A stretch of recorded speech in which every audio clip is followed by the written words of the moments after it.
Hello, എല്ലാവർക്കും സുഖമാണോ വിചാരിക്കണു. ഇന്ന് അങ്ങനെ ഇരുന്നപ്പം ഒരു ഇലയട ഉണ്ടാക്കി കഴിക്കാനായിട്ടൊരു പൂതി. അപ്പം രാവിലെ തന്നെ മമ്മിയെ ചട്ടം കെട്ടി ഒരു പറ മാവ് കുഴപ്പിച്ചു. നമ്മുടെ അരിപ്പൊടി ചൂടുവെള്ളത്തിൽ കുഴച്ച് ഉപ്പിട്ട് കുഴച്ച് വെച്ചു.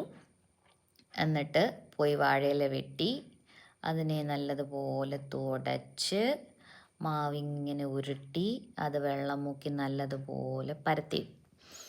ഇതിനകത്ത് ഫില്ലിങ്ങിലൊരു പ്രത്യേകതയുണ്ട്. ഞാൻ ഇതിൻ്റെ ഫില്ലിംഗ് ഉണ്ടാക്കുമ്പോൾ അതിനകത്ത് ആൽമണ്ട്, ഏലക്ക, ജീരകം, ശർക്കര, തേങ്ങ, നട്ട്സ്, കടല, എൻ്റെ കയ്യിൽ കിട്ടുന്ന എല്ലാ സാധനങ്ങളും ക്രഷ് ചെയ്തിട്ട് നമ്മുടെ ശർക്കര ഉരുക്കി നെയ്യിൽ ഉരുക്കും കേട്ടോ.